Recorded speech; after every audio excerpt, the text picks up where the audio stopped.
1 September Bangladesh জাতীয়তাবাদী দল বিএনপির ৪৭তম প্রতিষ্ঠাবার্ষিকী। ১৯৭৮ সালের এই দিনে তৎকালীন রাষ্ট্রপতি জিয়াউর রহমান ঢাকায় বিএনপি প্রতিষ্ঠা করেন। বিএনপি প্রতিষ্ঠার মাধ্যমে জিয়াউর রহমান বহুদলীয় গণতন্ত্রের পথ প্রশস্ত। বঙ্গবন্ধু শেখ মুজিবুর রহমান সাহেবের, আমি কোনো রাজনীতি করি না, তার জন্মদিন আমাদের এই সোনার বাংলাদেশে পালিত হয় কি হয় না? একটু সকলে জবান করে বলবেন, পালিত হয় কি হয় না? এটার বিরুদ্ধে আজ পর্যন্ত কেউ ফতোয়া দিছে? এখন হয়তো বাদে, কিন্তু যখন তারা ক্ষমতায় ছিল তখন কেউ দিছে? এখন জিয়াউর রহমান, প্রেসিডেন্ট জিয়াউর রহমান সাহেব, উনার জন্মদিন পালন হয় কি হয় না? উনার বিরুদ্ধে কেউ কি ফতোয়া দিছে? আমাদের প্রয়াত দেশ প্রধানমন্ত্রী ছিলেন খালেদা জিয়া, বেগম খালেদা জিয়া, উনার জন্মদিন পালিত হয় কি হয় না? এটার বিরুদ্ধে কেউ ফতোয়া দেয়? কারণ ফতোয়া দিলে কোথায় যাইতে হইব? মামুর বাড়িতে, মানে বুঝতে পারছেন, ধরে নিয়ে যাবে তোর। এইটার বিরুদ্ধে কোনো ফতোয়া নাই। এখন ইসলামী রাষ্ট্র তো আমাদের এই সোনার বাংলায় কায়েম নাই। আল্লাহর শানে, আল্লাহর নবীর শানে, কোরআনের বিরুদ্ধে যা মন চায় তাই বলে। কথা বলেন ঠিক কিনা? ইসলামী রাষ্ট্র কায়েম থাকলে শরীয়তের নিয়ম অনুযায়ী তাদেরকে যে কি শাস্তি দেওয়া হইতো এটা বললাম না, তবে শরীয়তের নিয়ম আল্লাহ এবং আল্লাহ রাসূলের শানে কেউ যদি শানে বেয়াদবি করে তার শাস্তি হলো তাকে কতল করা। এবার জবান করে বলেন আল্লাহু আকবার। এই তাদের জন্মদিনের বিরুদ্ধে কেউ কোনো কথা বলে? রাষ্ট্রের বিরুদ্ধে কেউ কোনো কথা বলে? দেখবেন এইসব বিরুদ্ধে তারা কোনো কথা বলে না, কারণ তারা চিন্তা করে ট্যাঙ্গের নিচে মাইর খাইতে হইব। জাতীয় সঙ্গীত যখন পড়ে সুন্দরভাবে পড়ে, আমার সোনার বাংলা আমি তোমায় ভালোবাসি, পরে কি পড়ে না? একটু বলেন, আমার সোনার বাংলা আমি তোমায় ভালোবাসি। এটা কি দাঁড়ায় পড়ে না বৈশা পড়ে? মনে হয় বৈশা পড়ে। এই জাতীয় সঙ্গীত যখন পড়লো, দাঁড়ায় পড়লো, আজ পর্যন্ত কোনো মনোবিত ফতোয়া দিল না। দাঁড়ায় দাঁড়ায় রবীন্দ্রনাথ ঠাকুর এক হিন্দুর লেখা কবিতা দাঁড়ায় দাঁড়ায় পড়তে পারে, তাদের কোনো আপত্তি নাই। কিন্তু যিনি রহমাতুল্লিল আলামিন সাইয়্যিদুল মুরসালিন, যার ব্যাপারে আমার আল্লাহ জানায়া দেয় নবীর উপরে শুধু দুরূদ পড়বা ইমানদাররা তা নয়, ইউসাল্লুনা আলান নবী, আমার নবী রহমাতুল্লিল আলামিন হইল এমন একজন নবী, আমার নবী হইল এমন একজন নবী রে, যাকে সৃষ্টি না করলে আমি আল্লাহ কোনো কিছু সৃষ্টি করতাম না। তার ব্যাপারে আল্লাহ কয় ইউসাল্লুনা আলান নবী, আমার নবীর উপর দুরূদ পড়বা, কিন্তু যখন আমার নবীরে সালাম দিবা এই সালাম বসে বসে চলবে না। ইউসাল্লুনা আলান নবী, তাজিমের সাথে সালাম দিতে হবে। আপনারা শিক্ষিত মানুষ, আপনাদের কাছে জানতে চাই তাজিম কি বসে হয় না দাঁড়ায় হয়? কাউকে যদি সম্মান করতে চান এটা বসে হবে না দাঁড়ায় হবে? সেই জন্য দেখেন আল্লাহ বললেন ইউসাল্লুনা আলান নবী, সমাজদার আদমি কে লিয়ে ইশারা কাফি হ্যায়। যে বুঝে অল্প কথাই বুঝে, যে না বুঝে সে বুঝে। হ্যাঁ, তো এই জন্য আল্লাহ বললেন ইউসাল্লুনা আলান নবী, আমার নবীরে সালাম দিবা বসে। এটা আল্লাহ বললেন তাজিমের সাথে দিতে হবে।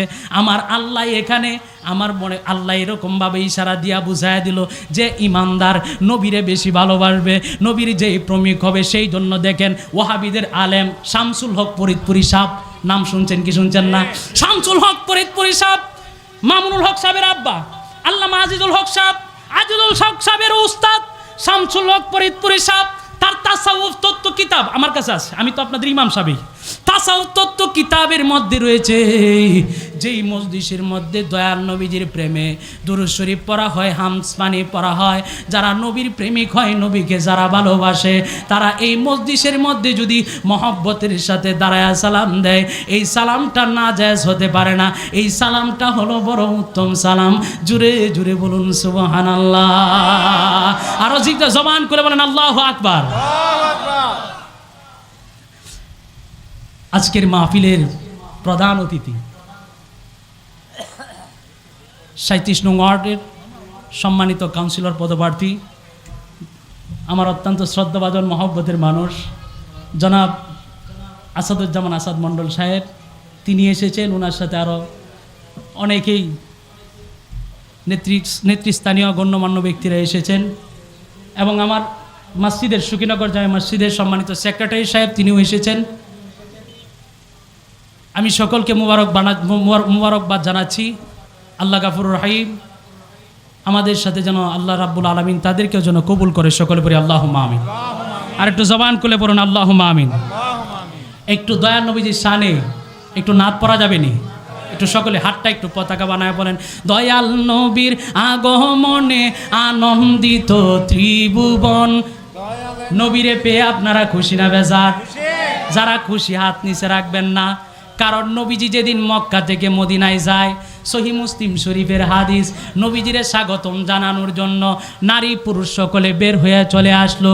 শিশু বাচ্চারা আনন্দে লাফাইতে শুরু করলো আর নবীর শানে বলতে শুরু করলো দব বাজায়া, তলাল বাদরু আলাইনা মিন সানিয়াতিল ওয়াদা ওয়াজাবাশ শুকরু আলাইনা মাদা আলিল্লাহি দা। সকলে বলেন মারহাবা। এই ছোট্ট ছোট্ট শিশু বাচ্চারা নবীজির শান বুঝতো। ছোট্ট ছোট্ট শিশু বাচ্চারা বলে, খুব গভীর জ্ঞান, অ্যাটেনশন প্লিজ। এই ছোট্ট ছোট্ট বাচ্চারা গান বায়ে বলে, তলা আল বাদরু আলাইনা, আমাদের কাছে পূর্ণিমার চাঁদ উদয় হয়েছে। আজকে আমরা বলি নবী আমাদের মতো মানুষ, নবী আমাদের মতনই ছিল, নাউজুবিল্লাহ কি বলবেন না? অত ছোট্ট ছোট্ট শিশু বাচ্চারা দব বাজায় কত চমৎকার কথা বলে, তলা আল বাদরু আলাইনা, আমাদের কাছে পূর্ণিমার চাঁদের আগমন হয়েছে। তলা আল বাদরু আলাইনা মিন সানিয়াতিল ওয়াদা ওয়াজাবা শুকরু আলাইনা মাদা আলিল্লাহি দা। আল্লাহর দরবারে শুকরিয়া আদায় করে যে আমাদের কাছে এরকম একজন নবী রহমাতুল লিল আলামিন আসলো। হাসান বিন সাবিত আমার নবীর সামনে দাঁড়ায় দাঁড়ায় চমৎকারভাবে প্রশংসা করে, বুলিত্তা মুবাররাম মিন কুল্লি আইবিন। হাসান বিন সাবিত বলেন, ইয়া রাসূলুল্লাহ, আমি হাসান বিন সাবিত বলতেছি, বুলিত্তা মুবাররাম মিন কুল্লি আইবিন, আপনি নবী রহমাতুল লিল আলামিন দুনিয়ার জমিনের মধ্যে আগমন করেছেন, আপনি নবীর মধ্যে কোনো আয়েব নাই, আপনি নবীর মধ্যে কোনো দোষ ত্রুটি নাই। বুলিত্তা মুবাররাম মিন কুল্লি আইবিন কাআন্নাকা কদ খুলিকতা কামা তাশাউ। আমি হাসান বিন সাবিতের মনে হয় আপনি আল্লাহর কাছে ঠিক যেরকম চেয়েছেন ওই রকম ভাবে আমার আল্লাহ আপনি নবীকে তৈরি করে দুনিয়ার জমিনে পাঠাইছে। জুড়ে জুড়ে বলুন আল্লাহু আকবার। হাসান বিন সাবিতের আকীদা দেখেন। হাসান বিন সাবিত বলেন, যেরকম ভাবে আপনি চেয়েছেন মনে হয় আল্লাহ ওই রকম ভাবে আপনারা বানাইছে। সুবহানাল্লাহ কয় না? যেরকম ভাবে চেয়েছেন মনে হয় আপনাকে ওই রকম বানাইলো। আমার নবী বড় খুশি হয়ে গেছে। খুশি হয়ে কয়, মসজিদে নববীর মধ্যে আমার পাশে হাসান বিন সাবিতের আরেক পাশে মসজিদে নববীর মধ্যে আমার হাসান বিন সাবিতের আরেকটা মিম্বার বানায়া দাও। এই জায়গার মধ্যে দাঁড়ায়া দাঁড়ায়া আমি হাসান বিন সাবিত আমি নবীর প্রশংসা করবে আর আল্লাহরে বলল, আল্লাহ তোমার কাছে ফরিয়াদ জানাই, তোমার জিব্রাইল ফেরেশতাদের সর্দার এই জিব্রাইলকে হাসান বিন সাবিতের বডিগার্ড নিযুক্ত করে দাও, যেন হাসান বিন সাবিতকে যেন পৃথিবীর কেউ কোনো ক্ষতি না করতে পারে। আওয়াজ করে বলুন সুবহানাল্লাহ। ওই নবীর প্রেম নিয়ে হাতটা একটু উপরের দিকে তুলে মহব্বতের সাথে বলেন, দয়াল নবীর আগমনে আনন্দিত ত্রিভুবন। দয়াল নবীর আগমনে আনন্দিত ত্রিভুবন। উল্লাসে মাতিয়া উঠে পেয়ে নবীর দুচরণ। উল্লাসে মাতিয়া উঠে পেয়ে নবীর দুচরণ। নারায়ে তাকবীর আল্লাহু আকবার, নারায়ে রিসালাত, নারায়ে তাকবীর আল্লাহু আকবার, নারায়ে রিসালাত ইয়া রাসূলুল্লাহ।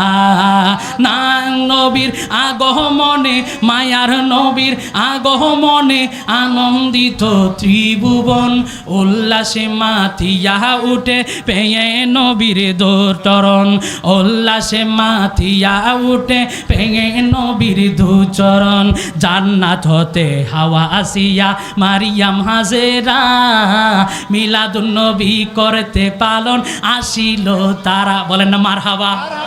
ওয়াজ কিন্তু এই গজালের ভিতরে বিশাল লম্বা কথা, যেই কথা কাসায়াসুল কুবরার মধ্যে ইমাম জালালউদ্দিন আসসুয়ুতি অনেক লম্বাভাবে বর্ণনা করলো, ইমামে কাস্তালানি মাওয়াহিবুল্লাহ দুনিয়ার মধ্যে অনেক লম্বাভাবে বর্ণনা করলো, আল্লামা ইবনু কাসির আল বেদায় ওয়ান নিহায়ার মধ্যে অনেক লম্বাভাবে এরকমভাবে বর্ণনা করলো। পৃথিবীর সমস্ত কিসিরাতের কিতাবের মধ্যে নবীজির জন্ম বৃত্তান্ত অনেক লম্বা করে আলোচনা করলো। কবিরা এই কথাগুলি ছোট্টভাবে তারা বর্ণনা করতেছেন। জান্নাত হতে হাওয়া আসিয়া মারিয়াম হাজেরা মিলাদুন নবী করতে পালন আসিল।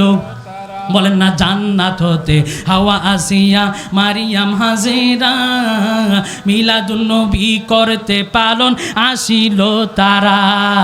সবাই মিলে গাই গান, সবাই মিলে গাই গান করিয়া নবীর শরণ, উল্লাসে মাতিয়া উঠে পেয়ে নবীর দুচরণ, উল্লাসে মাতিয়া উঠে পেয়ে নবীর দুচরণ।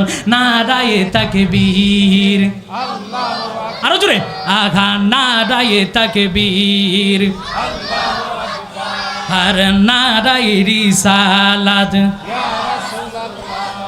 নারায়ে তাকবীর, আর নারায়ে রিসালাত।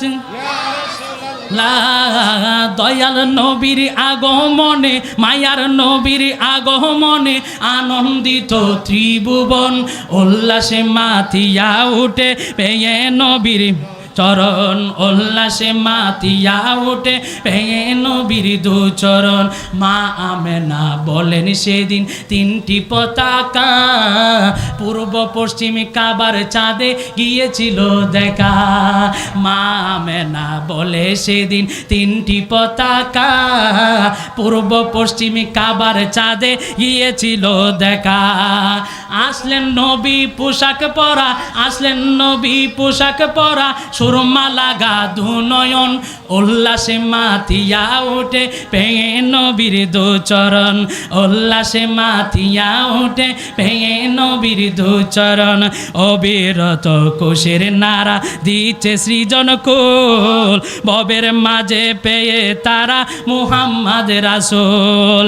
মারহাবা মারহাবা দনি, মারহাবা মারহাবা দনি, জিকির হলো সারাক্ষণ, উল্লাসে মাতিয়া উঠে পেয়ে নবীর দুচরণ, উল্লাসে মাতিয়া উঠে পেয়ে নবীর দুচরণ। একটি জবানও বন্ধ রাখবেন না, জবান খুলি একবার বলুন ইয়া রাসূলুল্লাহ। কোথায় ছিলাম? আল্লাহ কয়, আল্লাহ রাব্বুল আলামিন বলতেছেন আল্লাহ ছিল একা, আল্লাহ প্রকাশ হইতে চাইলো, বানাইলো তার নবীকে। নবীকে বানানোর পরে যখন সিজদা করলো, আল্লাহ বলেন নবী গো আপনি যেহেতু আমার প্রশংসা করলেন, আমি আপনার নাম রাখলাম মুহাম্মদ। বলেন সুবহানাল্লাহ। এই নবী রহমাতুল লিল আলামিনের নূর মুবারক আমার আল্লাহ সাজরাতুল ইয়াকিন নামক বৃক্ষ একটা সৃষ্টি করলো, তৈরি করলো, বানাইলো। বানায় এই নূর মুবারককে ময়ূর আকৃতি দিল। ময়ূর আকৃতি দিয়া স্বচ্ছ শুভ্র মতির পর্দার ভিতরে প্রবেশ করায়া এই ময়ূরটাকে সাজরাতুল ইয়াকিন নামক বৃক্ষের মধ্যে বসায়া দিল। এই বৃক্ষের মধ্যে বসে দয়ার নবীজির নূর মুবারক ৭০,০০০ বছর পর্যন্ত আল্লাহর জিকিরি করলো। ৭০,০০০ বছর পর্যন্ত আল্লাহর জিকিরি করার পরে আমার আল্লাহ রাব্বুল আলামিন দয়াল নবীজির সামনে একটা লজ্জার আয়না ধরলো। লজ্জার আয়না দেখে আমার নবী রহমাতুল লিল আলামিন বড় লজ্জা পাইল। লজ্জা পায়া আমার আল্লাহর কুদরতি কদমের মধ্যে 5টা সিজদা মারছে। কয়টা? আর জবান খুলে বলেন কয়টা? 5টা সিজদা মারছে। আমার আল্লাহ রাব্বুল আলামিন ডাক দেয়া কয়, বন্ধু গো